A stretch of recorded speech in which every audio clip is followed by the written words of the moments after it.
안녕하세요. 카모노TV의 제임스입니다. 저희 채널은 어려운 환경 속에서 자녀를 키우시는 부모님들께 유익하고 요긴한 지식과 지혜를 전해드리고 있습니다. 많이 사랑해 주시고 또 알려주세요. 감사합니다. 우리가 인생을 살아가면서 주변의 다른 사람들과 비교하지 않으면서 살아가기는 정말 힘이 듭니다. 왜냐하면 누가 크게 출세를 했거나 굉장히 예쁘다거나 혹은 큰 부자라서 늘 명품 옷이나 가방, 고급 외제자동차, 멋진 집을 소유하면서 화려하게 사는 것을 보면 우리들의 눈이 저절로 그런 사람들을 따라가기 때문이죠. 아무리 쳐다보지 않으려고 해도 그것이 잘 되지 않습니다. 간혹 내가 세상 욕심에 대한 마음을 다 비운 후 혼자서 조용히 살려고 해도 그 또한 쉽지는 않습니다. 왜냐하면 주변에 있는 사람들이 나를 가만히 두지 않으니까요. 한 예를 들면 나를 좋아하지 않는 어떤 사람이 은근히 자기를 나와 비교하면서 무시하는 말이나 행동을 한다든지 혹은 사람들 앞에서 나를 창피하게 하거나 망신을 주면 어쩔 수 없이 우리는 내 의사와는 아무 상관없이 비교를 당하게 되는 것이죠. 이럴 때 기분이 크게 상하면서 마음의 상처도 많이 받게 됩니다. 그래도 우리 어른들은 힘든 인생을 살면서 이런 일을 당해보는 것이 한두 번이 아니니까 어떻게 해서라도 마음을 추스려가면서 대처해 나갈 수 있지만 우리의 어린 자녀들은 이런 경우에 속수무책입니다. 즉 앉아서 고스란히 당할 수밖에 없는 것이죠. 그러면 우리의 사랑하는 아들, 딸들은 그때마다 기분이 크게 상할 뿐만 아니라 그 예쁘고 여린 마음 속에 쉽게 지워지지 않는 상처가 남게 되는 것입니다. 이런 마음의 상처와 슬픔들이 계속해서 아이들의 마음속에 차곡차곡 쌓이게 되면 나중에 각종 정신적인 질환을 앓게 되어 직장이나 사회생활을 잘 못할 때가 많습니다. 평생을 불행하게 살게 되는 것이죠. 그보다 더 심한 경우도 있는데 바로 아이들이 그 정신적인 고통을 스스로 극복하지 못하고 결국에는 자기의 귀중한 목숨을 스스로 끊게 되는 것이죠.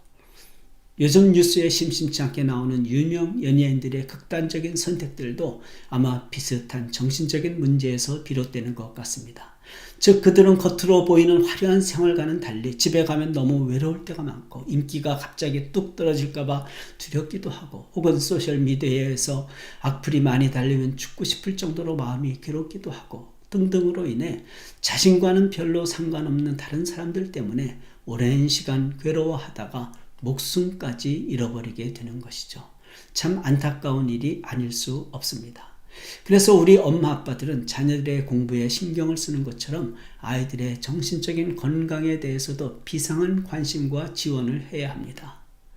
예를 들면 오늘의 주제인 너는 너, 나는 나 멘탈리티와 같은 사고방식을 아이들 머리에 미리 심어줌으로써 정신적인 피해를 최소화시켜야 하는 것이죠.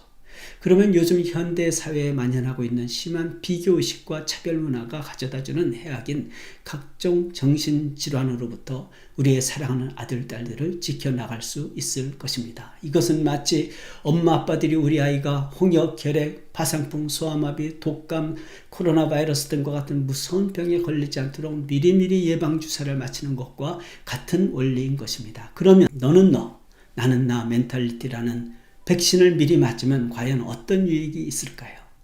첫째로 자기의 인생을 먼 곳에서 바라볼 수 있게 해줍니다.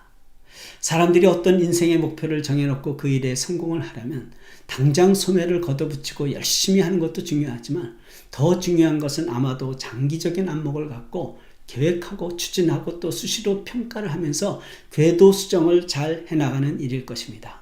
그래서 큰 기업의 회장, CEO들이 해마다 연봉을 어마어마하게 많이 받는 것이 아니겠어요? AP통신에 의하면 2020년 그들의 평균 연봉은 무려 1230만 불, 한화로 약 135억 원이라고 합니다. 즉 그 CEO들은 사업 현장에서 직접적인 일을 하진 않지만 회사를 멀리서 전체를 바라보면서 성장 가능성이 있는 분야는 집중적으로 지원을 하고 뭔가 잘못 돌아가고 있는 것 같은 분야는 계속 수정해 나가고 정 안 되겠으면 버리기도 하면서 회사의 이윤을 극대화시키는 것이죠. 그래서 자금이 잘 돌지 않아서 거의 망해가던 기업도 CEO 한 사람만 잘 만나면 시간이 어느 정도 지났을 때 견실한 기업으로 다시 태어나는 일이 많은 것입니다. 시청자 여러분, 우리는 지금 돈이 없어도 사랑하는 내 아들, 딸들을 행복하게 잘 키울 수 있을까요? 라는 주제에 대해서 함께 고민을 하고 있습니다. 마치 새로 부임한 CEO가 어려운 형편에 있는 한 회사를 살리기 위해서 심사숙고를 하면서 애쓰는 것 같이, 우리 엄마 아빠들은 지금 어려운 형편에 있는 아들 혹은 딸을 행복하게 잘 키우기 위해서 지금 애쓰고 있습니다. 비록 우리 엄마 아빠들은 고액의 연봉을 받기는커녕 있는 돈까지도 톡톡 털어서 아이들을 위해 다 쓰고 있지만, 그래도 하는 일만큼은 회사를 살리는 유능한 CEO처럼 아이들의 삶을 멀리서 바라보면서, 그리고 전체를 바라보면서 잘 지도해야 합니다. 즉, 아이가 잘하는 것이 있으면 집중적으로 지원하고, 뭔가 잘못 돌아가고 있는 것 같은 것은 계속 수정해 나가고, 전혀 가망이 없어 보이는 것은 과감하게 버리기도 해야 하는 것이죠. 그래서 많은 사람들이 믿고 의지하고 있는 학교 선생님이나 학원 강사 혹은 과외 공부 선생님들은 비록 중요한 일을 하지만 회사로 치면 그저 상무나 부장 혹은 과장 정도의 일밖에는 할 수가 없는 것입니다. 왜냐하면 우리 아이를 가르치는 선생님들은 매년 학생들이 새로 바뀔 뿐만 아니라 혼자서 여러 학생들을 돌봐야 하기 때문에 내 아이의 장래를 위해서는 결코 CEO의 역할을 감당할 수가 없기 때문입니다. 특별한 관심과 각종 지원이 필요한 아이들의 정신적인 문제까지는 더더욱 신경 쓸 수가 없기 때문입니다. 스카이캐슬이라는 드라마를 보니까 간혹 돈 많은 부모님들이 자녀의 대학 입시를 위해 개인 코디를 고용해 보기도 하지만 그 결과는 드라마의 내용처럼 대개 참혹하게 끝나거나 돈만 허비하는 것 같습니다. 왜냐하면 그들은 아이들의 공부는 잘 지도하는지 모르지만 정작 더 중요한 내 아들, 딸들의 정신세계 문제까지는 결코 도울 수 없을 것이기 때문입니다. 따라서 우리 엄마, 아빠들은 내 아이가 자신의 인생을 멀리서 바라보면서 살아갈 수 있도록 잘 인도해야 합니다. 그렇다고 해서 아이들에게 어른들도 이해하기 어려운 철학적인 강의를 해주라는 말은 절대 아닙니다. 그냥 대화하면서 당면한 문제를 바라보는 시야만 가끔 전환시켜 주면 되는 것이죠. 예를 들면 엄마도 너만 한때 친구들이 놀아주지 않아서 힘들 때가 있었는데 시간이 좀 지나니까 별거 아니더라. 인생은 마치 바닷가에 밀려오는 파도와 같아. 갑자기 밀려와서 내 얼굴을 세게 때리고서는 순식간에 사라져버려. 그리고 나서 숨을 좀 돌릴만 하면 또 다른 무서운 파도가 밀려와서 내 얼굴을 또 치고. 근데 시간이 좀 지나면 해변가에서 파도를 타는 것이 얼마나 재미있는지 아니? 우리들이 살아가는 삶도 비슷한 거야. 학교에서 힘든 일이 있다고 너무 무서워하거나 낙심하지 말고 한번 용기를 내어서 극복해봐. 그러면 그 문제가 별것이 아니었다라는 것을 알게 될 거고, 그 후로는 학교 생활이 더 재미있을 수도 있어. 이처럼 자기의 인생을 조금이라도 멀리서 바라볼 수 있게 시야를 트이게 해주면 우리 아이들은 늘 불안과 초조, 두려움 속에서 살다가 비로소 한숨을 돌릴 수 있는 여유가 생깁니다.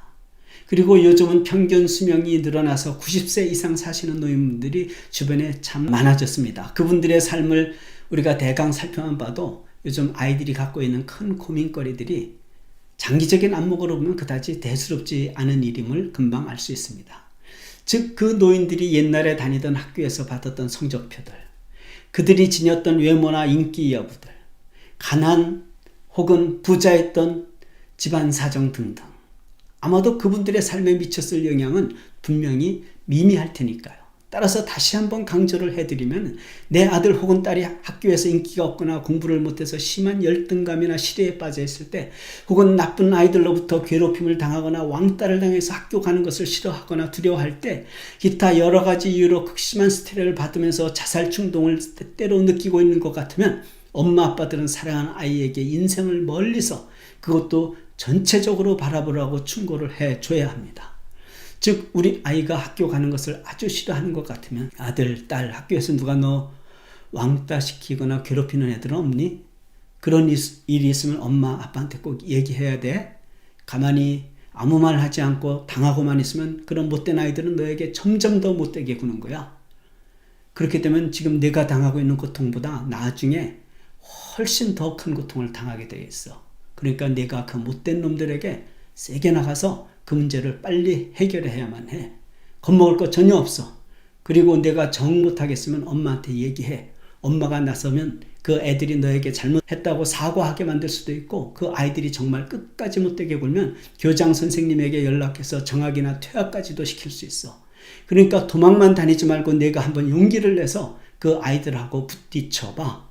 그런 못된 아이들은 생각보다 겁이 많다. 그냥 센 척만 하는 거야. 내가 세게 나오면 움찔 놀라면서 더 이상 너를 괴롭히지 못할걸. 미국 대통령의 영부인이었던 힐러리 클린턴 여사 알지? 그분도 4살쯤 되었을 때 동네 아이들로부터 괴롭힘을 당해서 너무 무서워서 공포에 질린 얼굴로 집으로 도망온 적이 있었대. 그때 자기 엄마가 너 같은 겁쟁이는 우리 집에서 살 자격이 없어. 다시 밖에 나가서 너를 괴롭힌 아이들을 어떻게 대해야 되는지를 내 스스로 알아내 라는 꾸지람을 크게 듣고서는 다시 나가서 그 문제를 해결했대. 그 사건이 있은 후부터는 자기는 어떤 어려움이 닥쳐도 도망가지 않는 용감한 사람이 되었다고 하더라. 그리고 요새 새로 선출된 미국의 바이든 대통령도 어렸을 때는 말을 심하게 더듬어서 아이들로부터 항상 놀림을 받았다고 하더라. 그런데 그분 엄마가 늘 말씀하시기를 내가 말을 더듬는 것이 너의 모든 것을 대표하지 않게 하라. 너는 내가 진짜로 어떤 사람인지를 항상 기억해라. 너는 할 수 있어 라고 아들을 격려했다고 하더라. 등등과 같은 얘기만 해줘도 아이들에게는 큰 힘과 용기를 주게 되는 것이죠. 너는 너, 나는 나 멘탈리티라는 예방주사를 맞으면 둘째로 자기의 인생을 높은 데에서 바라볼 수 있게 해줍니다. 제가 오래전 낯선 미국에 이민 와서 크게 놀란 적이 있습니다. 어느 날 제가 자주 가던 스탑앤샵이라는 그로서리에 갔는데 마침 그때 엄청나게 멋지고 긴 하얀색의 리무진이 그 식품점 앞에 딱 정차하더군요.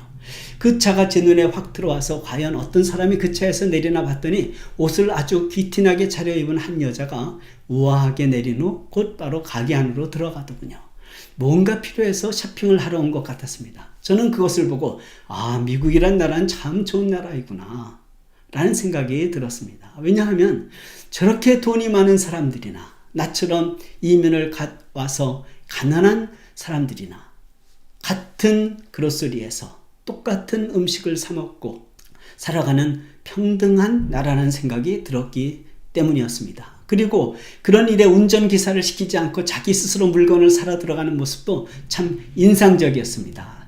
사실 따져보면 동물이 아닌 사람으로 태어난 사람은 누구나가 다 평등한 것이 아닙니까? 그래서 우리나라에 사람 위에 사람 없고 사람 밑에 사람 없다라는 격언도 있고 우리나라 헌법 제11조에도 모든 국민은 법 앞에 평등하다라는 내용이 정확하게 들어가 있는 것이죠. 당연히 미국의 수정헌법 제14조에도 이보다 더 자세한 내용이 설명되어 있습니다. 혹시 여러분 뉴욕에 있는 엠파이어 스테이트 빌딩에 올라가 보셨어요? 저는 그곳이 워낙 관광 명소라서 여러 번 올라가 보았는데요. 그 빌딩 꼭대기에서 밑을 내려다보면 사람이 걸어다녀도 누가 누구인지 전혀 구분이 되지 않습니다. 너무 작게 보여서 저 사람이 여자인지 남자인지 노인인지 어린이인지 백인인지 흑인인지 부자인지 노숙자인지 전혀 알 수가 없습니다. 움직이는 큰 자동차들도 작은 성냥갑처럼 보이니까요. 2021년에 발표된 최근 통계에 의하면 미국에는 약 3억 3천만 명이 살고 있고 땅이 좁은 대한민국에는 약 5,100만 명, 북한에는 약 2,600만 명이 살고 있다고 합니다. 현재 지구상에 살고 있는 모든 사람의 숫자를 다 합치면 약 78억 5천 명 정도가 된다고 합니다. 참으로 엄청난 숫자이죠. 이 통계를 보면 우리 각 사람은 그냥 셀 수 없이 많은 사람들 중에 한 명에 불과한 것입니다. 그래서 갓난아기가 태어나거나 우리 중 누구 한 사람이 죽는다고 하더라도 이 세상에 돌아가는 데는 별로 영향을 받지 않는 것이죠. 그만큼 우리 각자의 인생을 큰 그림 안에서 멀리서 높이 보게 되면 좀 미안한 얘기지만 별것 아니라는 것이죠. 그리고 지구상에서 살고 있는 사람들의 모습을 보면 참 가관입니다. 정말 어리석게도 늘 서로 비교하고 차별하면서 상처를 주고받고 하면서 지옥같이 살고 있는 것이죠. 이런 와중에서 살고 있는 우리의 사랑하는 아들, 딸들도 분명히 마음의 상처를 크게 받으면서 살고 있을 것입니다. 예를 들면 공부를 못한다고, 얼굴이 못생겼다고, 뚱뚱하다고, 가난하다고, 엄마가 없다고, 아빠가 없다고 등등의 이유로 친구들로부터 무시나 왕따를 당해 우울하고 슬프게 살고 있습니다. 높은 산이나 비행기에서 보면 다 똑같은 인생인데 말입니다. 그뿐입니까? 각 사람의 삶을 겉으로만 보지 않고 자세히 들여다보면 불쌍하게 짝이 없습니다. 사람이 오래 살아야 90세에서 100세인데 참 많은 일이 일어납니다. 병에 걸릴 때도 있고 사고를 당할 때도 있고 배신을 당할 때도 있고 때로는 사랑하는 사람들과 이별의 슬픔도 경험하게 되어 마음의 상처는 이루 말할 수 없을 정도입니다. 그러다가 죽을 때가 되면 모두가 다 흙으로 돌아가는 것이 아닙니까? 그래서 이 세상을 직접 창조하신 하나님께서는 성경 말씀의 곳곳에서 사람은 흙에서 태어나서 흙집에서 살다가 흙으로 다시 돌아간다는 인생에 대한 근본적인 가르침을 많이 주신 것 같습니다. 욥기 4장 19절 20절에 보면 하물며 흙으로 만든 몸을 입고 티끌로 털을 삼고 하루살이에게라도 눌려 죽을 사람이겠느냐. 사람은 아침에는 살아있다가도 저녁이 오기 전에 예고도 없이 죽는 것, 별 수 없이 모두들 영원히 망하고 만다 라는 말씀이 있습니다. 그러니까 우리 엄마 아빠들이 이런 인간의 한계와 인생의 운명에 대한 근본적인 문제들에 대해서 어린아이들에게 아주 쉬운 말로 설명을 해줘서 아이들이 자기의 인생을 높은 데에서 바라볼 수 있도록 도와줘야 합니다. 그러면 우리의 아들, 딸이 혹 친구들로부터 왕따를 당하더라도 쉽게 극복할 수 있지 않겠어요? 지금까지 우리의 인생을 좀 멀리서 전체적으로 바라보고 또 높은 곳에서 나의 인생을 겸허하게 바라보면 참 좋다는 말씀을 드렸습니다. 마지막으로 너는 너, 나는 나 멘탈리라는 예방주사를 맞으면 자기의 인생을 마음속에서 바라볼 수 있게 해줍니다. 내가 추구하는 인생의 보람과 내가 추구하는 인생의 보람은 다르다는 뜻이죠. 100세 철학자이신 김영석 교수님은 최근에 하신 인터뷰에서 한 사람의 인생을 3단계로 나누어서 태어나서부터 30세까지는 교육을 받기 위해 살고 30세부터 60세까지는 성공하기 위해서 살고 60세 이후부터는 보람 있는 일을 하기 위해서 산다라고 하시면서 진짜 인생은 60세 정도부터 시작되는 것 같다라는 말씀을 하시더군요.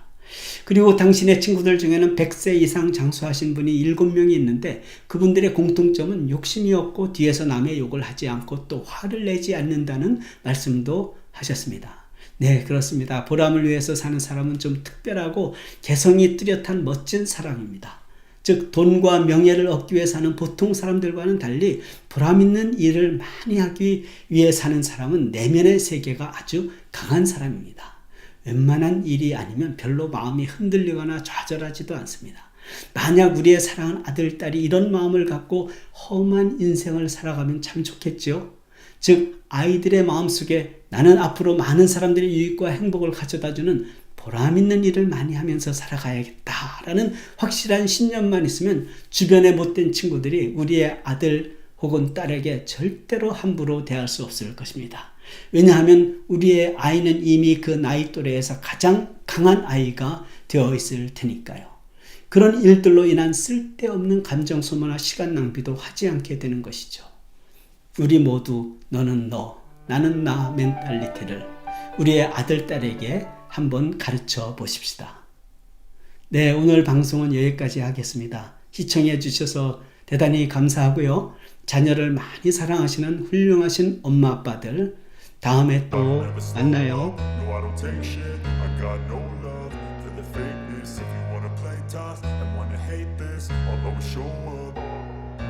I don't ever slow up, no I don't take shit. I got no love for the fakeness. If you wanna play tough and wanna hate this, I'll always show up and make a statement. I don't ever slow up, no I don't take shit. I got no love for the fakeness. If you wanna play tough and wanna hate this, I'll always show up and make a statement. Everything I do so instinctive and so passionate. Every word I move so descriptive like an adjective. I got a vendetta against people who patented being negative when you should be